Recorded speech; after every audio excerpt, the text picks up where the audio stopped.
just to put it in the time frame, this is the 40th year of the Jewish people wandering in the desert. They are on the verge of entering the land of Israel. Aaron has already died.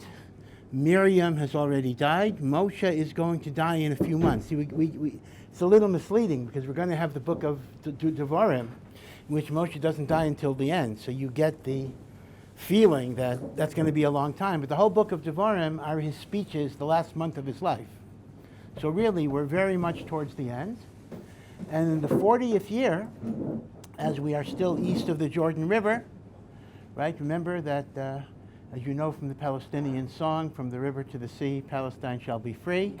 Of course, we have Kavanah free for the Jews. But river to the sea is the east-west boundary of the land of Israel. The Jordan River to the east and the Mediterranean Sea to the west. Those are the boundaries.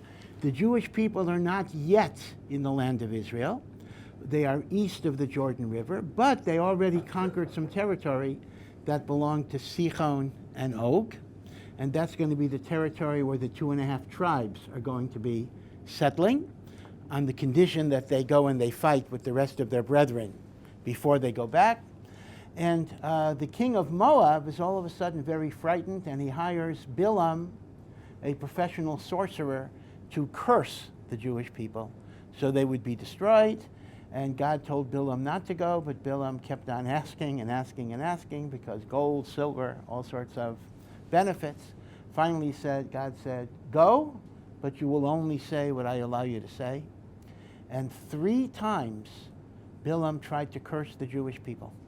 And every single time he tried to curse us, it was changed into a blessing. Keep in mind that it's not that God commanded Balaam to bless the people. It wasn't that way. God took him over. In other words, Balaam wanted to say something, and something else came out. Literally, HaKadosh Baruch Hu took over Balaam, and all that came out was the blessing. Balak, who was the king of Moab, was understandably upset. He paid a lot of money. I'm not sure if you signed a contract with Balaam and you got a money-back guarantee.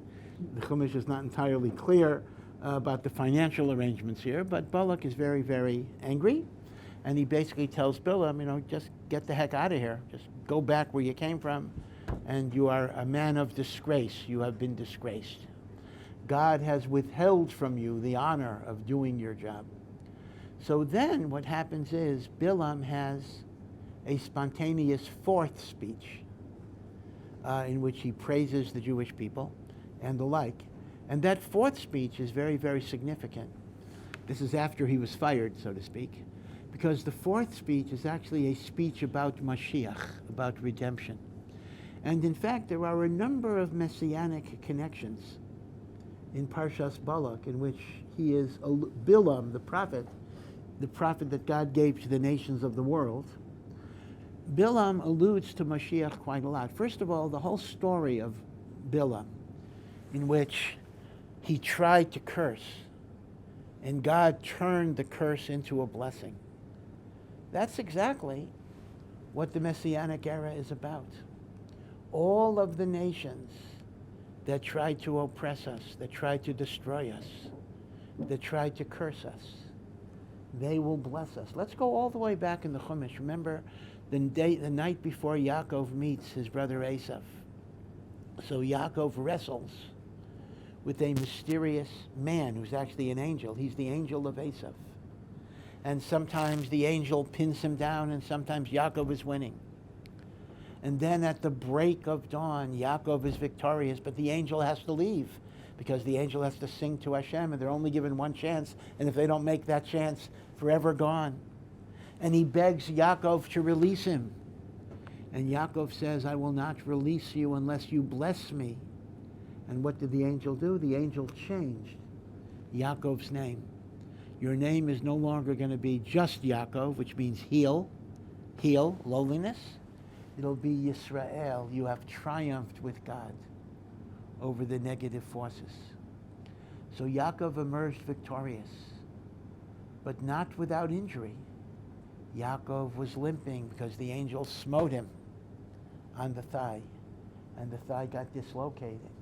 And that's why the Torah says to this very day, we do not eat the sciatic nerve, because that's a reminder of Yaakov's struggle with the angel. Now, I'm going to draw the comparison to Balak in a second, but just want to point out, the Sefer HaChinuch says that Yaakov's struggle with the angel through the long night is a symbol of the galus that the Jewish people will endure.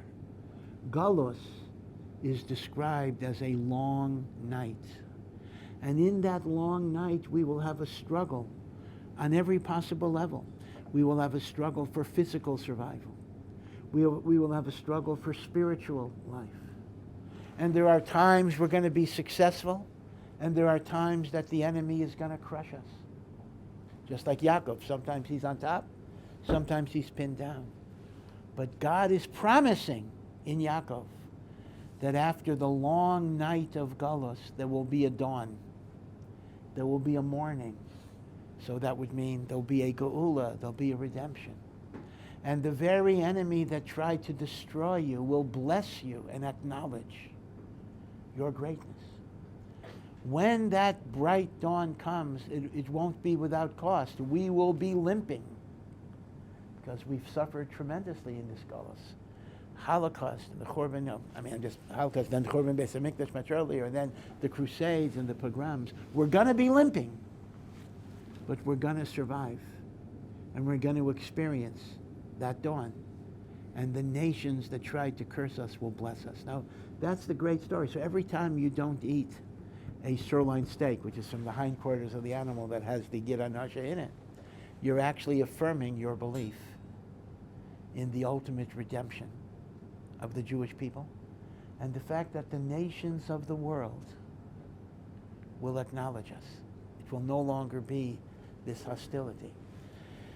You know, I don't want to get too political. Obviously, this Shabbos, Trump is going to have to bench Gomel, for what he went through. But many have said that the notion of the nations of the world coming to acknowledge the Jewish people, on one hand, we're certainly in the middle of tremendous anti-Semitism, whether it's coming in the United States or from many, many different circles. But at the same time, at least when Trump was president, and Mirza Hashem, if this continues into a second term, it'll happen again, we had something called the Abraham Accords, which is really quite miraculous, that countries like United Arab Emirates, Dubai, and actually even Saudi Arabia is going to be on. Now, granted, I understand that their motivation may not be a purely spiritual motivation. It's not that, they see the light, they see the Torah. It's largely driven because of economics and the like. But still, it's quite an amazing thing that side by side with the tremendous rise of anti-Semitism and hatred of Jews, even in the United States, college campuses. All of you know what happened in Harvard, and I know people are telling me that they're ashamed that they went to Harvard now because of the way they're handling all of this. But side by side with that, you're beginning to see some nations of the world who are our enemies forever turning. So this is a pre-Messianic phenomenon. So I just want to go back to Balak and say that if indeed one of the signs of Geula is that the nations that want to destroy you shall acknowledge you and bless you, that's the story of Balak. Balaam was supposed to curse us and destroy us, and God turned it into a blessing. That's a Messianic sign, as it were. Mirza Hashem, and that's one sign of Moshiach. Another sign of Moshiach is the donkey, the famous talking donkey, the miraculous donkey of Balaam that God had to create all the way back from the 6 days of creation. Pirkei Avos says that God had to create that capacity of speech like Friday afternoon, right before Shabbos, because it was not part of the normal world. Supernatural, talking donkey. And yet we know that the Mashiach is described as a poor man riding on a donkey. The riding on the donkey is a messianic symbol in many, many ways. Hard to understand exactly, but there's clearly going to be an association between Balaam's donkey and the donkey of Moshiach, that is described as ani, a poor man, rochev ala chamor, rides on donkey. By the way, this is the Christians like to point this out, because they point out that Jesus entered Jerusalem riding a donkey. So they say, oh, you see, Moshiach is supposed to be ani, rochev ala chamor, therefore this is a proof he's a Moshiach. Again, that's a pretty foolish argument. Because obviously Jesus knew what the pasuk said, so you could stage act. I mean, there are plenty of people riding on donkeys, and if I want to pretend that I'm Mashiach, so I'll ride on a donkey and say, you see, I'm Mashiach because I'm riding on a donkey. So that doesn't prove anything. But nevertheless, one of the signs of Mashiach, along with all the other signs that you have to have, is ani v'rochev ala chamor. So you see, Balaam and Mashiach are connected in some ways. But besides that, the actual content of his prophecies, in the fourth prophecy, is connected to Moshiach. The fourth prophecy begins, Erenu, I see him, v'lo ata, but not now. Ashurenu, I gaze at him, v'lo b'karov, but it's not near. Meaning he's having a vision of a future redemption. Darach, I'm just quoting the pasuk, Darach Kokhba miyakov. A star has stepped forward from Yaakov. The Jewish people are also called Yaakov. V'kam shevet miYisrael. And a staff has arisen from Israel. Umachatz pasei Moab, and it shall smite the corners of Moab, again, which was a hostile nation. V'karkar, and it shall destroy the descendants of Seth, meaning the humanity that does not believe in God. So this is actually a messianic vision. In fact, look at the first phrase, Darach Kokhba miyakov. A star has stepped forward from Yaakov. So you see that Moshiach is called a Kochav, like a star, a bright star. So you may recall that this is the Bar Kokhba revolt. Again, little history to be sure that you orient yourself. The Romans, who had occupied Eretz Yisrael for a number of years earlier, destroyed the Second Temple in the general year that's given is the year 70 of the Common Era. Truth is, it may have been 68, but it's between 68 and 70. Let's go with 70 as the most common date that is given. Now, the Romans destroyed the temple. Many Jews were killed, obviously. Many Jews were taken prisoner. Many Jews were enslaved. But many Jews were allowed to live in the land, meaning even after the... See, we sometimes misunderstand Golus a little bit because we think Golus means like everybody is taken out of Eretz Yisrael. That was true when the Babylonians destroyed the first temple. Yeah. When the Babylonians destroyed the first temple, the land was emptied, at least after Gedaliah died, which was just a few months later. But after the Romans destroyed the Beis HaMikdash, there were still a large population of Jews in Eretz Yisrael.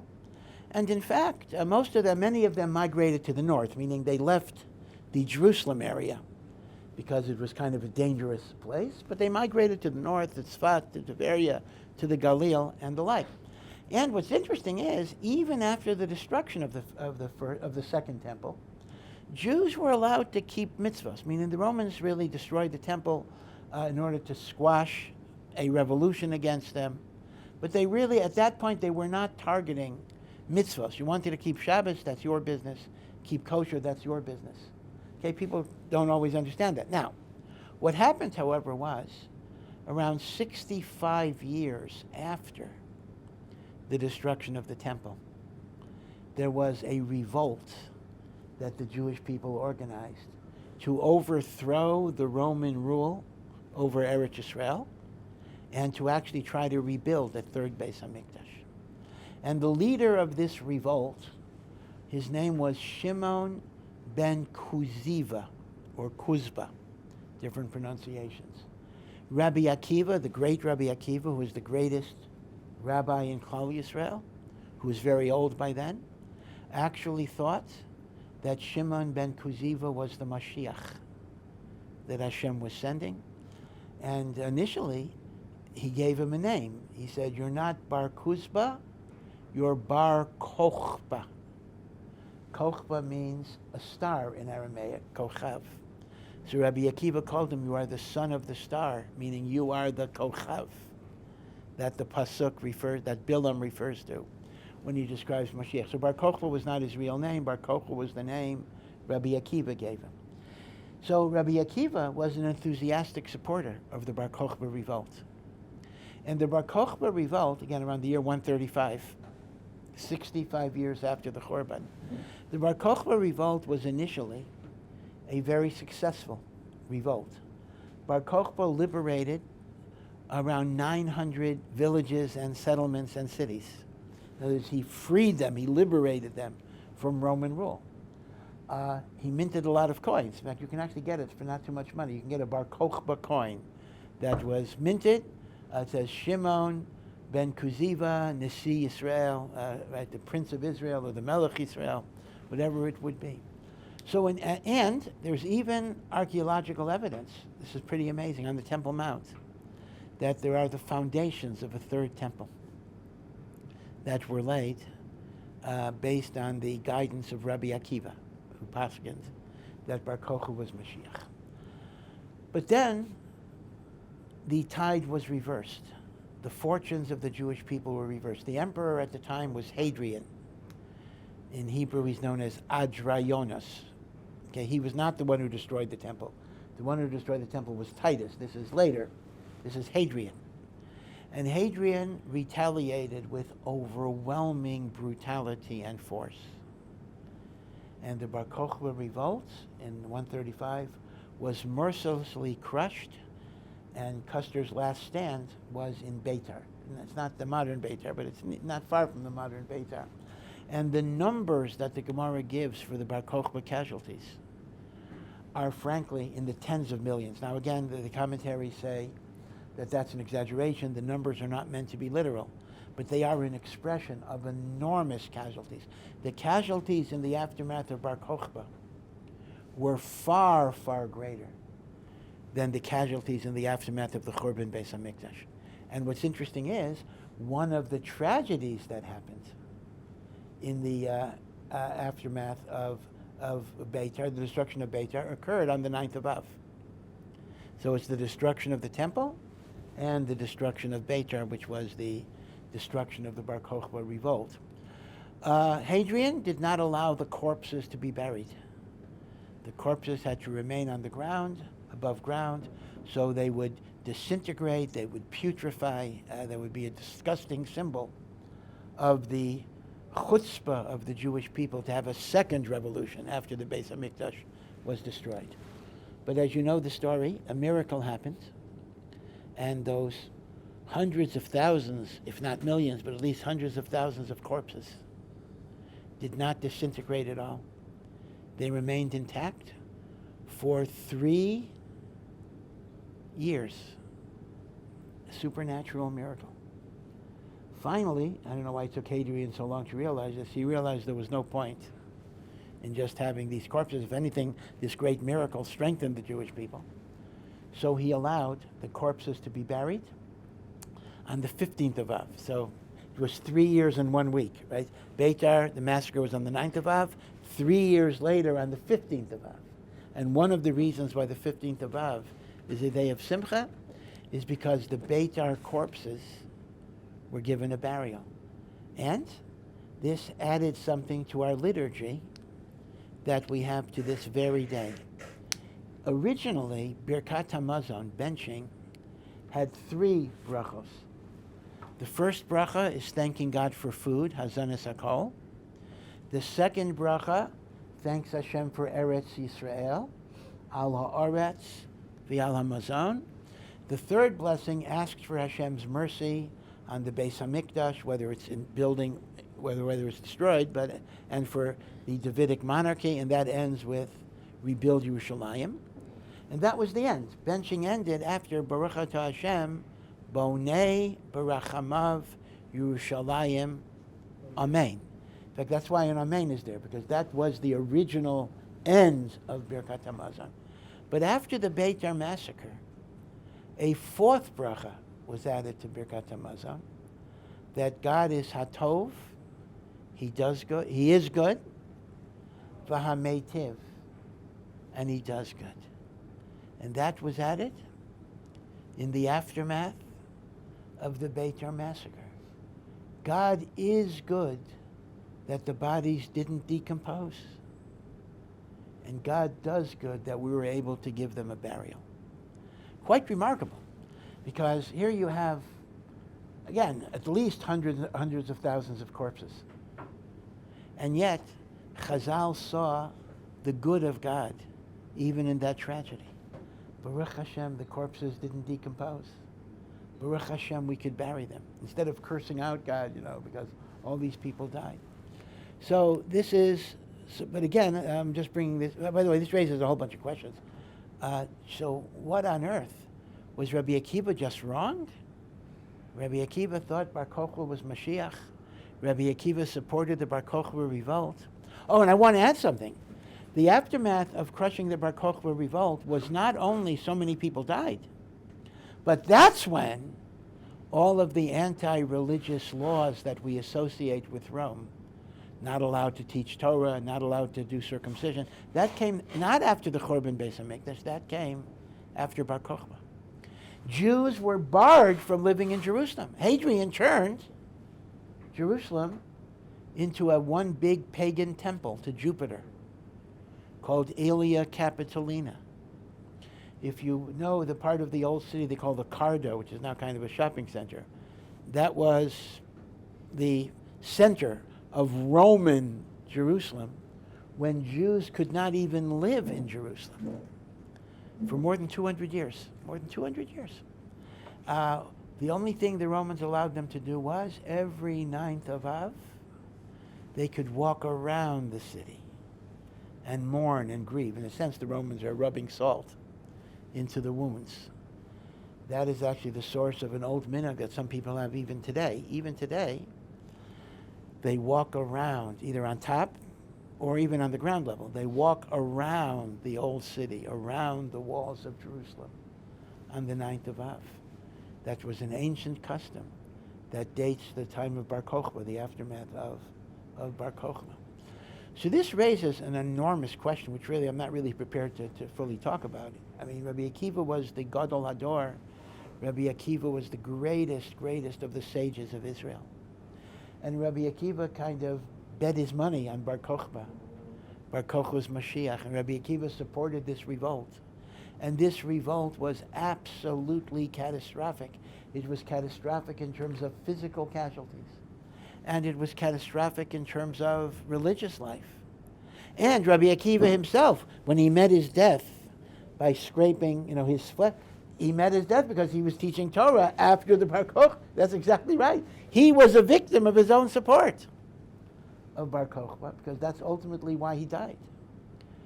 So this raises, maybe I'm too controversial to talk about, but this raises the real question of, can such a great tzaddik, and the greatest of the rabbis, much greater than any rabbi today. I mean, people debate today, can a gadol today make a mistake? Okay, I won't get into that either, but Rabbi Akiva, how could it be? So it's very complicated, but it seems to be the following. It seems to be that in point of fact, Bar Kokhba could have been Mashiach had the generation been worthy of it. It's not that Rabbi Akiva was fooled. He identified a neshama that conceivably could redeem the Jewish people. Because let me explain this. One of the 13 principles of faith is that Mashiach can come every day, except on Shabbos, Yom Tov, or Erev Shabbos. Okay. He can come today. He won't come tomorrow. But he can come today. Now, Mashiach can come today. Mashiach could have come 100 years ago. Mashiach could have come 200 years ago. Mashiach could have come 300 years ago. Now, given the fact that Mashiach is a human being, not an angel coming down from heaven, Mashiach is born of a woman, is born of a mother, then that must have meant that 500 years ago, there was somebody who lived in the world who could have been Mashiach. What happened to that person? That person died. And when he died, there's another person who's designated as Moshiach. See, it has to be this way, because if you believe Moshiach could come every day, that means there has to be somebody in the world who, if Hashem decides this is the right time, this guy is there. A descendant of David HaMelech, all of the necessary requirements. So, does that person know it? Let's say the guy who was supposed to be Mashiach 100 years ago. Did he know that? Maybe not, because if it wasn't the time, he didn't know. Is the guy who is supposed to be Mashiach, maybe somebody in this room, does he know it? Maybe not. Hashem will tell you when it's time, and there'll be different things, but until it's time, you don't even know. In fact, without getting too much controversy, this is actually my understanding of the Chabad issue with the Lubavitcher Rebbe. That is, when, again, this is just my view, it doesn't mean it's right, and you don't have to agree with it. But when the Lubavitcher Rebbe was alive, he certainly was a candidate, I don't know, of a person who might be the Mashiach of the generation. He met a lot of the qualifications in terms of righteousness, being descended from King David HaMelech. So I would have no problem theologically that the Rebbe, when he was alive, was the designated Mashiach of the generation. But God did not give him the green light, so to speak. So he died. Right? His yahrzeit was just around 10 days ago. So that means there has to be somebody else, meaning we don't believe that Moshiach will come back from the dead. That's really the issue. In fact, Moshiach has a mission. Moshiach's job is to ingather the exiles of Israel, bring them to Eretz Yisrael, build a Beis HaMikdash, and bring peace into the world and belief in God. This is the Messianic mission. This is the job. This is the task. Now, when the early Christians, who were actually Jewish, believed that Jesus was Mashiach. And Jesus, by the way, there's nothing wrong. I know that sometimes people don't like to say Jesus. I just want to say Jesus is nothing more than the Greek of Yehoshua. His name was Yehoshua, or Yeshua, which is just a contraction of Yoshua, right? So Jesus is just a name. It's nothing. However, you should not call him Christ, because that means the Messiah. So the problem is not the name Jesus. The problem is the Christ word, because the Christ, in fact, sounds really funny. I could say, Moshiach ben David is the Christ. I know I'm going to get fired for this, but that's perfectly fine, because Christ is the Greek word for Mashiach. So what is sacrilegious is when you connect that word to Jesus' name, because that's not true. But Christ as an abstract word is Greek for Mashiach. Jesus as a proper noun is just Greek for Yehoshua. So I can say Jesus. It's not a problem. Don't report me. Yeah. So it's okay just to say the word Christ? Well, no, because I'll tell you. As number one, since that's commonly understood as a Christian reference, so even if you don't mean it that way, you shouldn't talk in ways that seem to be glorifying and the like. Okay, but be it as it may, when the claim was made that Yashka or Jesus was Mashiach, the argument was made, well, how could he be Mashiach? He didn't build the Beis HaMikdash. He didn't bring all the Jews back to Eretz Yisrael. He didn't bring in world peace. He didn't accomplish anything. Was he alive during the Second Temple? Oh, yes, absolutely, absolutely. The second, Jesus died, he was crucified in around the year 30, which was 40 years before the destruction of the temple. Absolutely. In fact, one famous scene in the Christian Bible is he comes into the temple and he throws over the tables of the money changers. Now, I want to explain what that is for a second, just to give you the reference. Money changers get a bad rap. Keep in mind that when the Beis HaMikdash stood, during the pilgrimage festivals of Pesach, Shavuos, Sukkot, Jews came from all over the known world to Jerusalem. Now, every Jew had to contribute a half shekel towards the temple budget. This was a mandatory tax. This is called half shekel. By the way, much more than today's half shekel. Half shekel. Yeah, it's not like today. Now, if I come from other countries, I don't. I had to change my currency. I had to convert my dollars or my pounds into shekels, just like today. So, the temple was part of the temple structure. You had money changers whose job it was to give people the shekels so they could pay their shekel tax and take the foreign currencies. There's nothing sinister about it. There was nothing evil about it. Did they charge a little bit of a commission? Yeah, they did. Okay, it's a job, it's a service. Exactly like money changers say. But in the Christian Bible, they want to portray that these are a symbol of corruption, of evil, of dishonesty. So Yashka comes into the Beis HaMikdash and he turns over all the tables. Like, he just turns over all the tables of the money changers. So anyway, I'm just bringing you a proof that Yashka was alive at the time during the second Beis HaMikdash. So the question becomes, how could you claim that Jesus is Moshiach? He didn't do the Messianic stuff. So Christianity invented a doctrine that is called the second coming. And that is, he didn't do the job the first time around, but he's going to come back. And when he's going to come back, he's going to finish the job.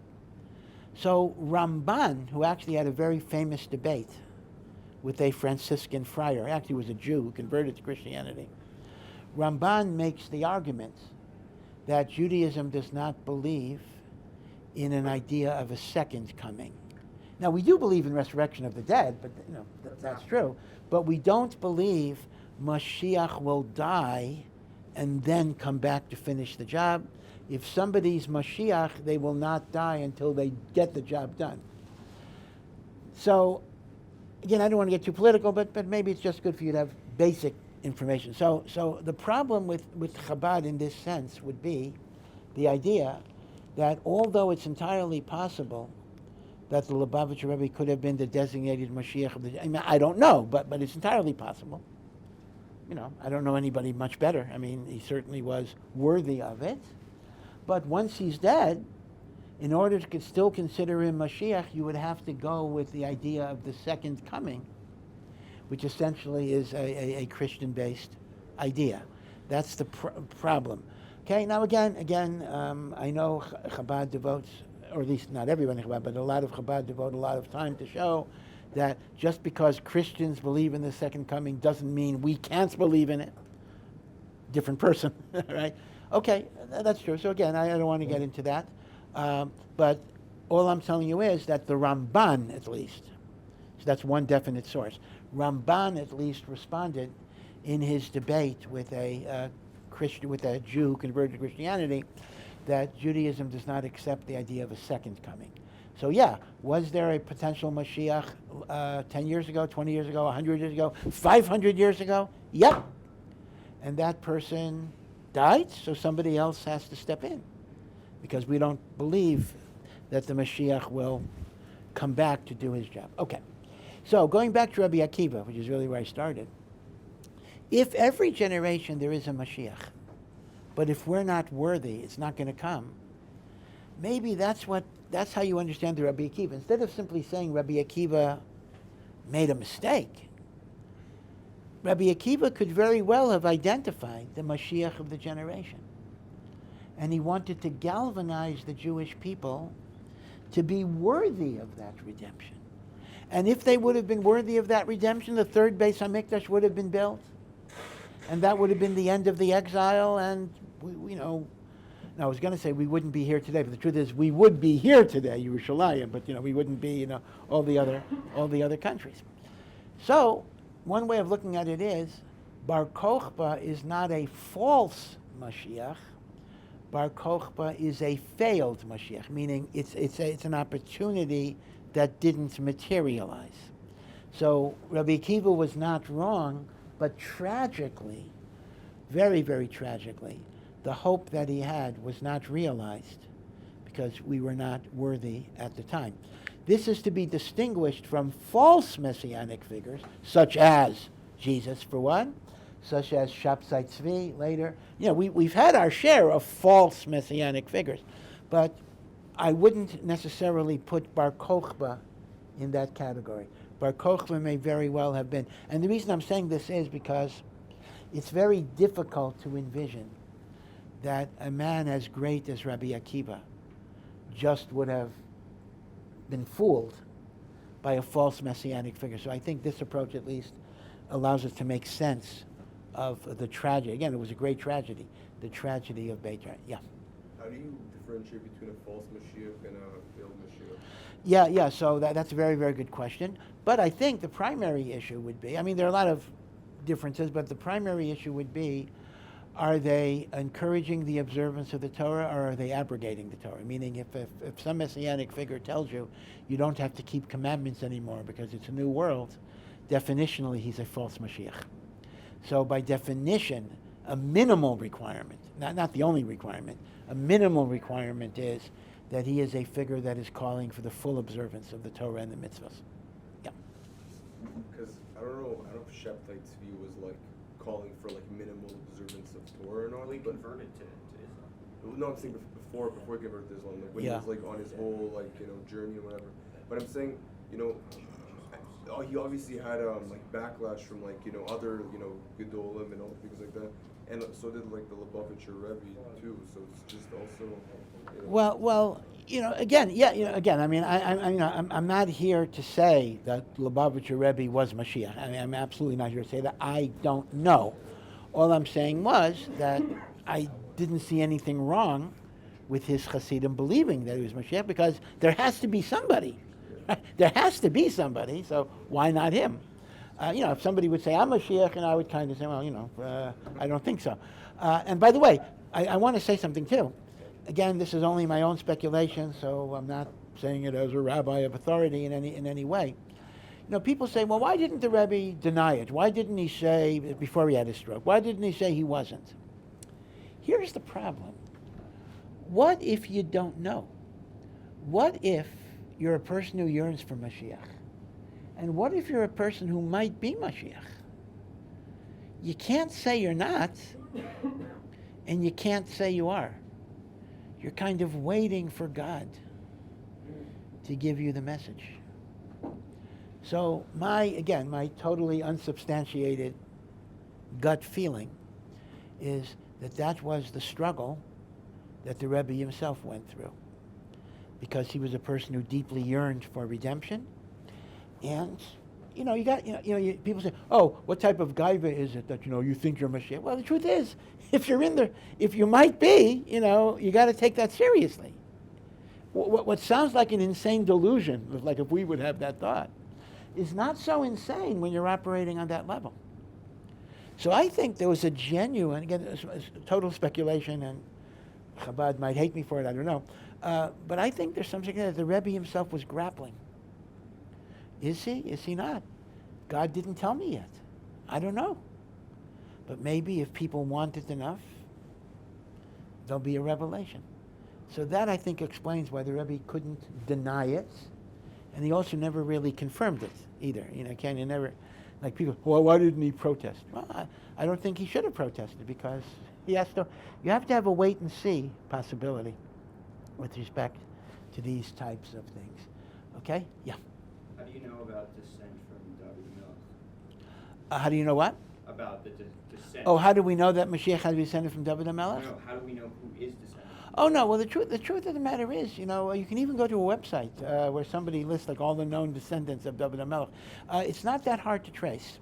Many people may be descendants and not know it, but many people can trace their descent. And I'll tell you how this can be done, because we have a Messiah that certain great people in more recent history are descendants of David HaMelech. Rashi is a descendant of David HaMelech.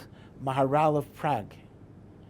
Rav Shneur Zalman, the first Lubavitcher Rebbe, who is a great-great-grandson of Maharal of Prague. That's how the Lubavitcher Rebbe is descended. So once you can trace yourself back to Rashi, you already know. You see?